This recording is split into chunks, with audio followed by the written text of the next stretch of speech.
Hello and welcome to another booktube video from me, Lauren, from Lauren and the Books. Make things look nice, Lauren.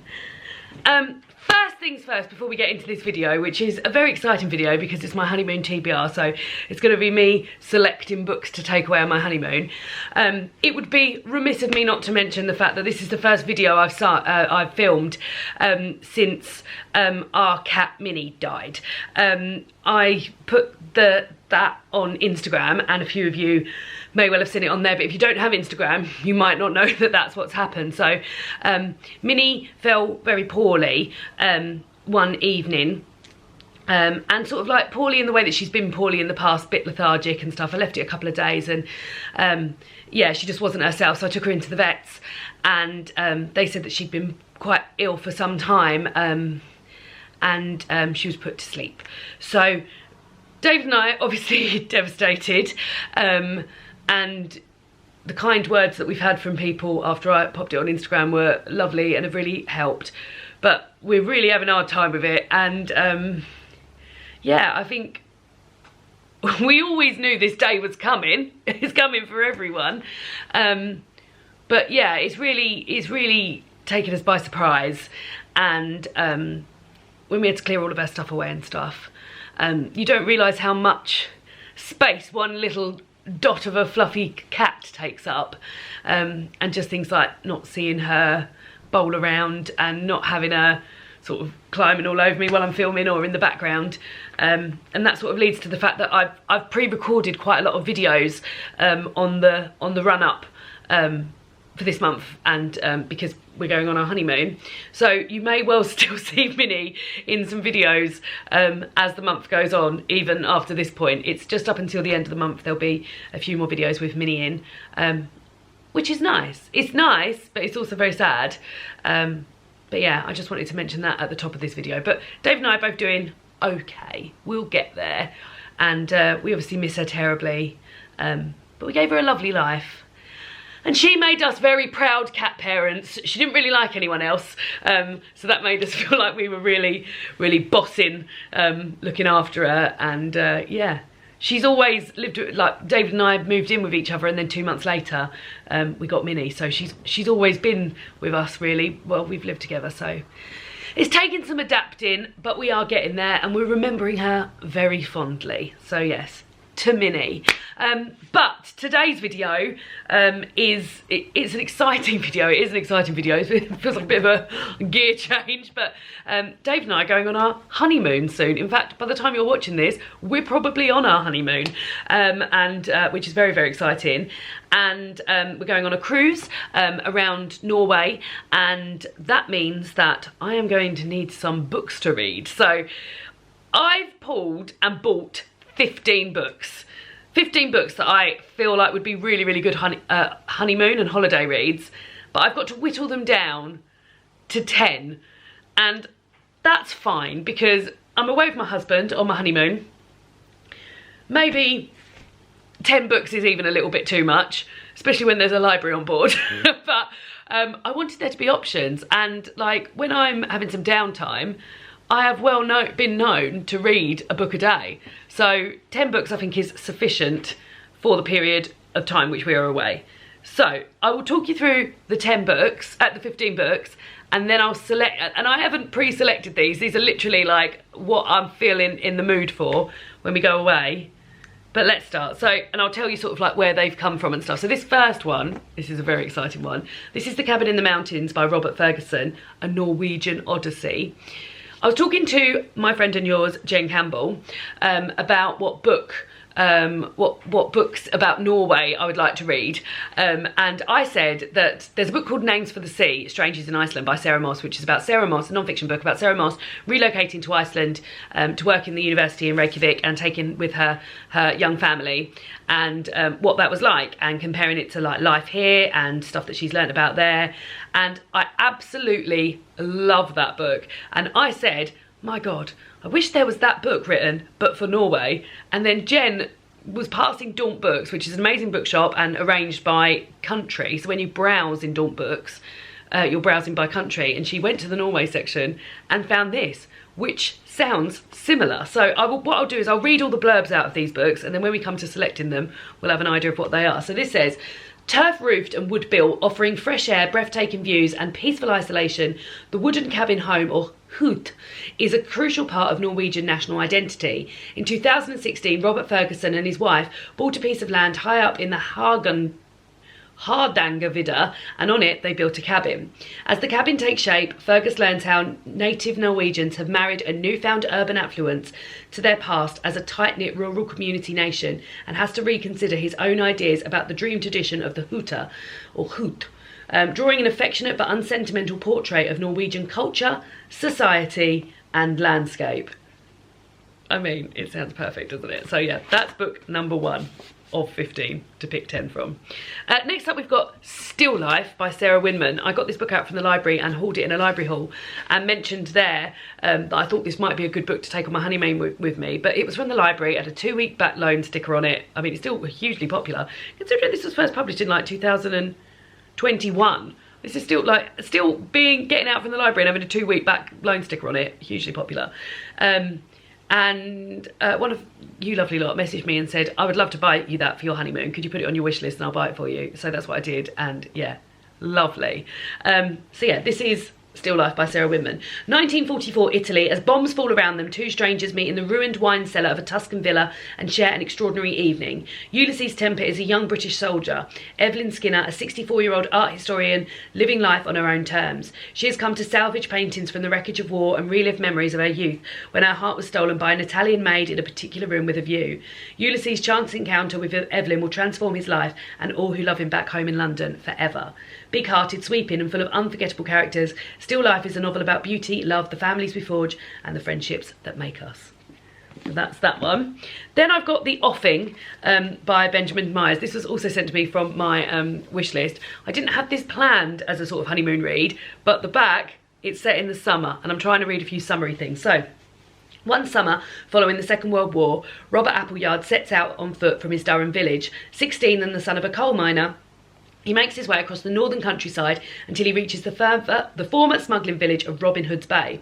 There he meets Dulcie, an eccentric, worldly, older woman who lives in a ramshackle cottage facing out to sea, and she introduces him to the pleasure of rich food, sea swimming, sunburn and poetry. The two come from different worlds, yet as the summer months pass, they form an unlikely friendship that will profoundly alter their lives. Sounds great as well, doesn't it? Then we get to, because I want to order these in a way whereby, yeah, that's the order I want to put them in. That's the order, because, well, let's do those ones next then. So, one of our good friends, somebody I work with, gave me and David for our wedding present a book voucher, and David and I went to Waterstones about a month ago and ordered and bought some books that we thought we would like to take on honeymoon with us. And then with that voucher, I also put another voucher that I had, plus I had £20 on my Waterstones cards. So we got 8 books in total, and they cost us £4 something. Yeah, so here are the 5 that I bought, and these were all like with plans to take them away on holiday. So the third one is, the first one out of this haul is Voyager by Diana Gabaldon. So this is the third in the Outlander series. Now, I cannot read the back of this because I'm currently listening to the second book in the Outlander series, which is called A Dragonfly in Amber. So I can't read the back of this because it will tell me what has happened in that second book, and how it ends probably. So that's the third book of there. It's massive. Not only is it massive, like the page is so thin. It's over 1,000 pages. I mean, that would keep me going, wouldn't it? So there's that option. Then I've got Gwen and Art Are Not in Love by Lex Croucher. This is the exclusive edition from Waterstones, so I think that means why there's sprayed edges. I was excited about this anyway, and then someone I follow on Twitter read this and said that it was amazing and great fun, so let's hope for it. So it says, Arthur de Lacy is, in Princess Gwen's opinion, the devil incarnate. Gwen and Art are not in love. Rather inconveniently, however, they are betrothed, and now Art's been invited to Camelot to prepare for the wedding. It's going to be a long, hot summer of jousts, feasts, and trying not to kill each other. Until Gwen catches Art kissing a stable boy, and Art digs up Gwen's breathless diary entries about the kingdom's only female knight, Lady Bridget Leclerc. Perhaps they make better allies than enemies. Maybe it's worth convincing everyone that they make a disgustingly perfect couple after all. But with Gwen growing closer to Bridget and Art drawn to Gwen's brother Gabriel, the path to true love is looking far from straight. Sounds good fun, doesn't it, that one? Next up from Waterstones is Factory Girls by Michelle Gallen. I've listened to the Big Girl Small Town Radio 4 when they do like an adaptation of the book, which was read by Nicola Coughlan. And I mean, it's set in the 90s, it sounds amazing. It's the summer of 1994 and all Maeve Murray wants is to pass her exams and make some money so she can escape her shitty wee town in Northern Ireland.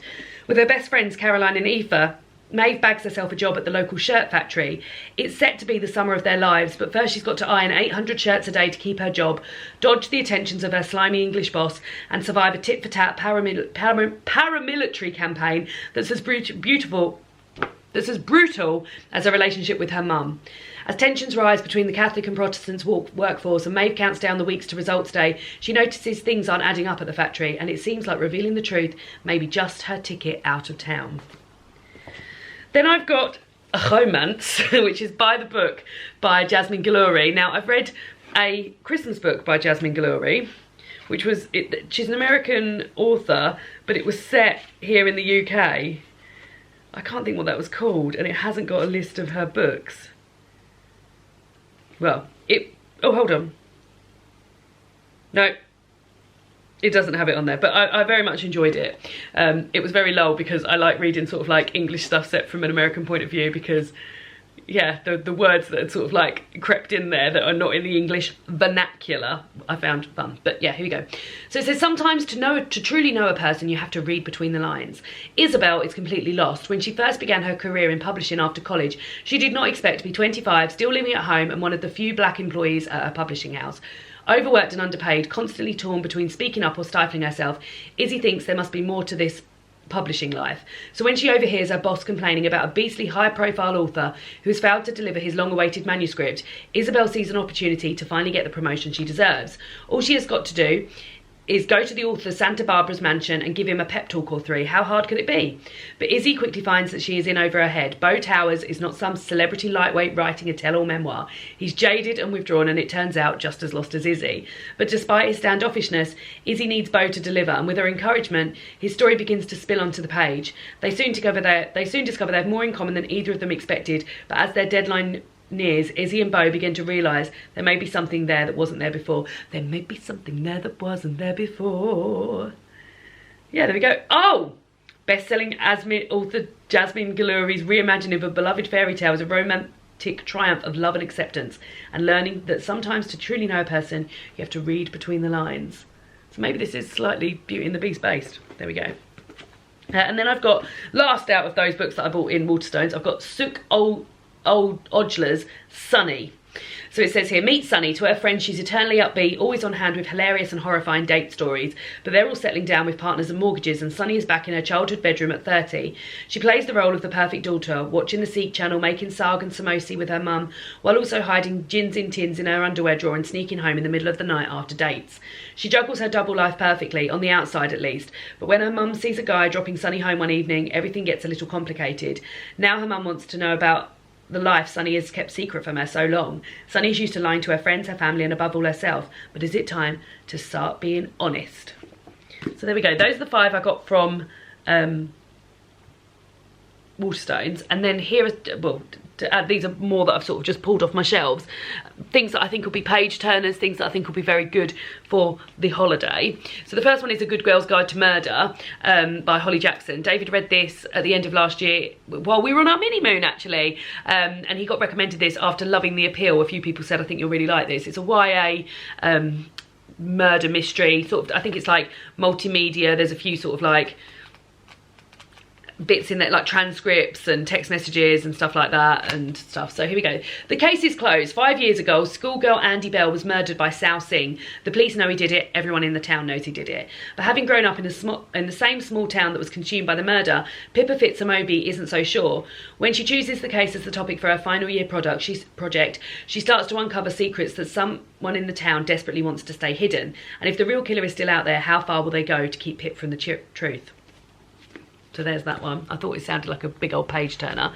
Then I've got one that I got for Christmas from David's mum. David's mum actually got me the first 2 in the series of this, and subsequently, having not read them, I've bought 2 more in the series. There's 5 in this series. It's called the Casella Chronicles by Elizabeth Jane Howard, and I bought books 3 and 4 in the charity shop, and I've since found out that there's a book 5 as well.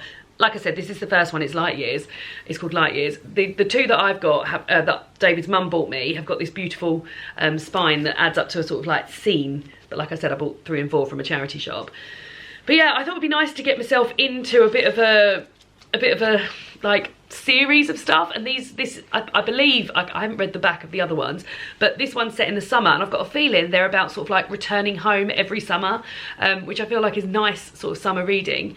So it says, every summer the Casella brothers, Hugh, Edward and Rupert, return to the family home in the heart of the Sussex countryside with their wives and children. There they're joined by their formidable parents and unmarried sister Rachel to enjoy 2 glorious months of picnics, games and sun-drenched excursions to the coast. But not even this idyllic setting can soothe the siblings' fears and heartache.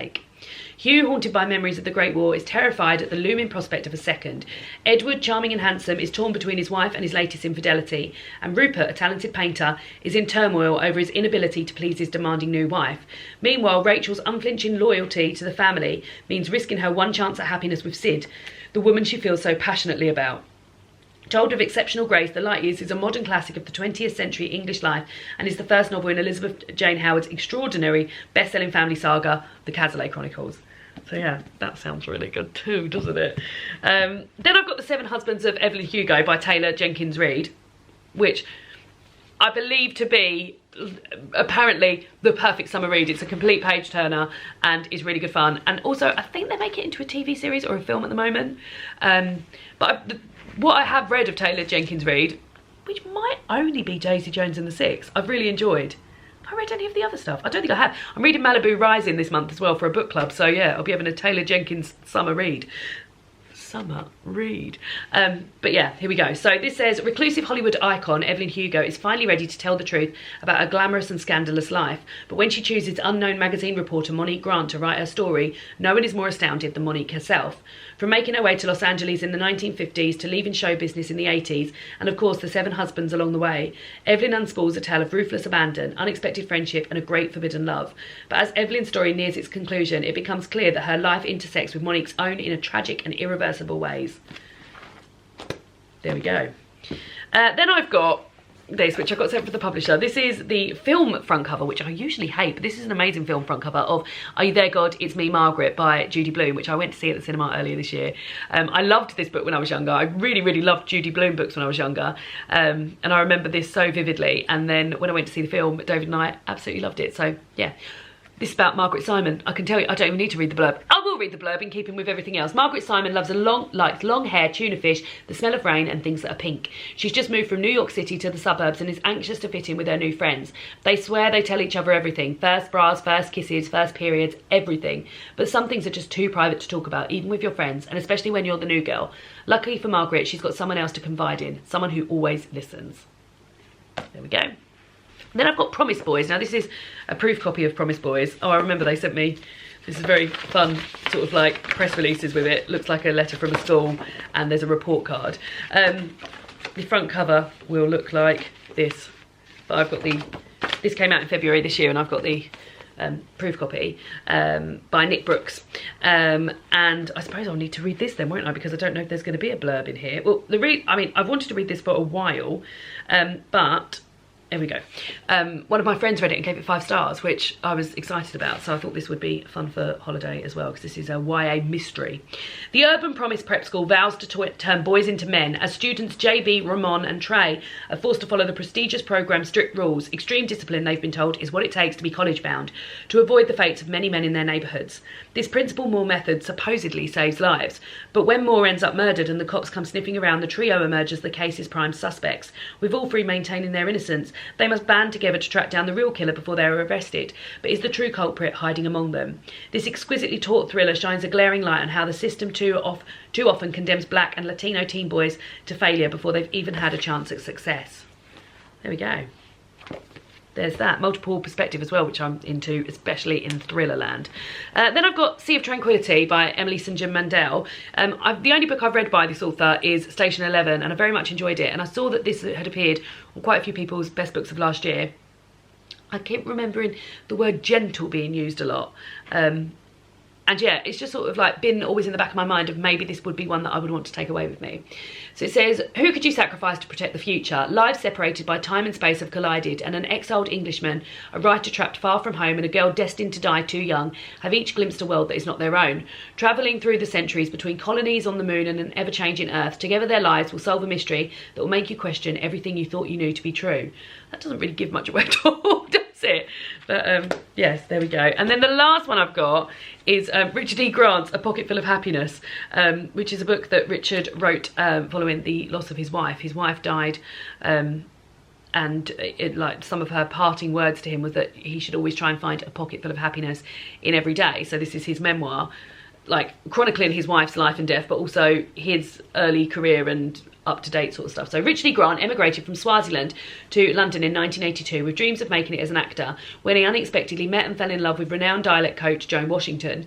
Their relationship and marriage, navigating the highs and lows of Hollywood, parenthood and loss, lasted almost 40 years. When Joan died in 2021, her final challenge to him was to find a pocket full of happiness in every day.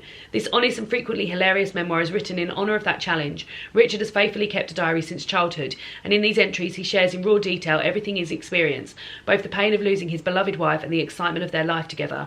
From the role that transformed his life overnight, not in Spice World the movie, but in With Nell and I, to his thrilling Oscar nomination 30 years later.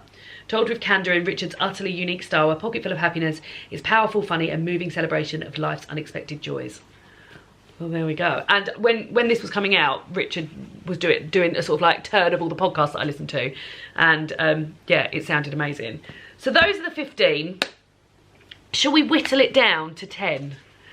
I think some of these are going to be very, very easy to be like, yes, they're definitely coming, or no, they're not coming. Let's start with a no, it's not coming. And sadly, which it is sad because I would have loved to have read this on holiday, but like I said, I've still got 17 hours of book 2 of the Outlander series to read, and I'm not going to get that done before we go. So I think we're going to have to forego Voyager, which is a shame because, as I said, taking a big book away with you on holiday is a real treat, and being sort of like immersed in that world like while you're away. But I'm not going to get the second book done. So that's decided. This is not coming. One that absolutely has to come. I tell you what, as a bonus, for the ones that I'm bringing, I won't do it for the ones that I'm not bringing, especially not that one because I don't want to read the first line. I'll read the first line out because, you know, I know you guys love the old first line battles as well. So this will be fun to read the first line of these books that I am bringing. So I'm definitely going to bring The Cabin in the Mountains by Robert Ferguson. It's set in Norway. It's got everything I need. Jen kindly bought it for me. Let's see what the first line is. This is definitely coming with me. It was about 3 o'clock on a Friday afternoon and snowing heavily as we pulled up outside the cabin after the 2-hour drive from Oslo. I'm already into that. That sounds cosy and perfect. Number 1 book that's going on. Number 2 book, because as I said, this was kindly bought for me by somebody, one of you guys who wanted me to take it on the honeymoon. I think I'm going to have a lovely time with it. I'll read the first line of this. This is definitely coming as well. Somewhere in the Tuscan hills, 2 English spinsters, Evelyn Skinner and a Margaret someone, were eating a late lunch on the terrace of a modest albergo. That sounds great too. Right, okay. I also am going to take this one for reasons that also will, because at the end of this, I'm going to show you David's TBR. He's got 3 books to take away. He's not here, so he can't be here. But there's a reason I'm taking this one. And is it because David's got the second in the series on his TBR, so I'm getting a bonus book that way? Maybe. But the first line of this, I also think this is going to be a real good sort of like page-turnery book. And it's nice to, I like reading books that David's also read. Right, I won't read these bits because they've got, there's 2 like, well, I don't know what it is. Extended, oh, it's a project like thingy. So just read the first one from the first chapter. Pip knew where they lived. There we go. So that's coming. I'm torn as to whether or not I should bring this because it feels a bit small. But I do love it. I do love it so. I'm sort of tempted to not bring it because it feels a bit small. I mean, we're gonna have to get, so I've got 3 on the to go and 1 on the not. Let's hold on to that a bit. Let's think more about ones that I do want to bring as well. So I also really want to bring The Light Years by Elizabeth Jane Howard, because like I said, it's like for the same reason that the Outlander book isn't going, I would like to bring this because I think it's nice to start like a series somewhere, and then when you revisit that series you can remember where you were when you were reading it. I'm very into all of that. So this is coming too. I won't read the introduction, I'll read the first line. It starts with a family tree and a list of the family, so I'm into that. Right. Part 1, Lansdowne Road, 1937. The day began at 5 to 7 when the alarm clock, given to Phyllis by her mother when she started service, went off and on and on and on until she quenched it. Downton Abbey vibes. So yeah, that's number 4. Number 5. Yeah. Number 5, a bit of romance, guys. A bit of romance. I think I'll enjoy a bit of romance while I'm on my romantic cruise with my husband.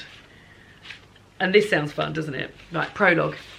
Isabel Marlowe smiled at the world as she walked down the bustling, crowded Manhattan street. So that's number 5. We're halfway there, so I've got to pick 5 more from here.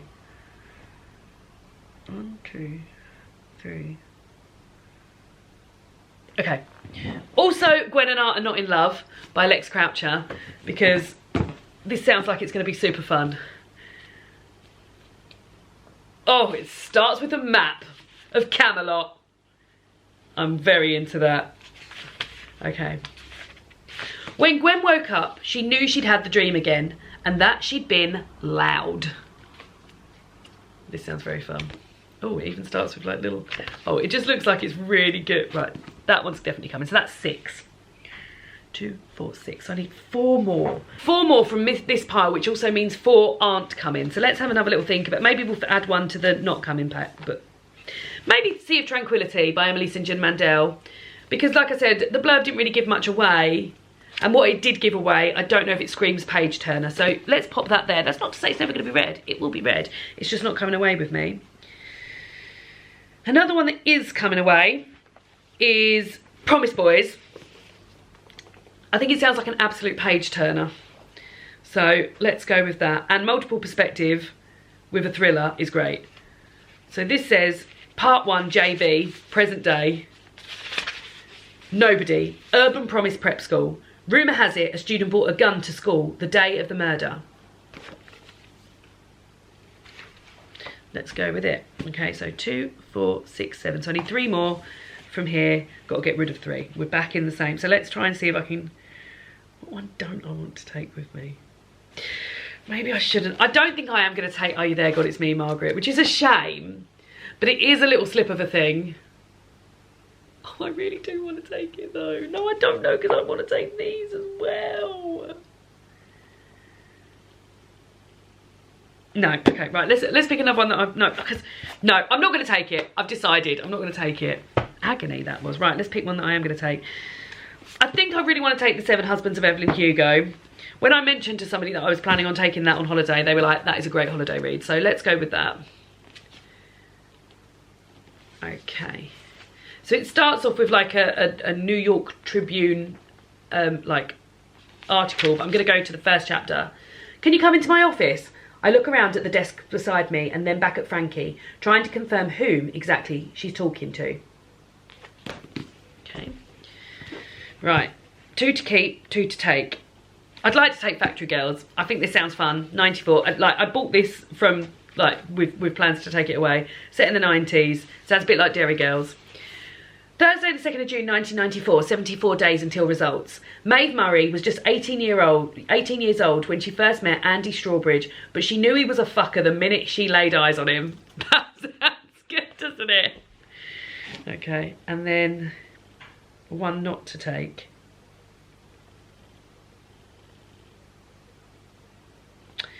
Oh. This is hard. Maybe not Sunny. Yeah, I think maybe I won't take Sunny. I don't really know why, but just because I want to take these two more. Right, okay, so I've got to pick one to take and one to leave behind, with A Pocketful of Happiness and The Offing. Oh my God, I really, really want to take both of these.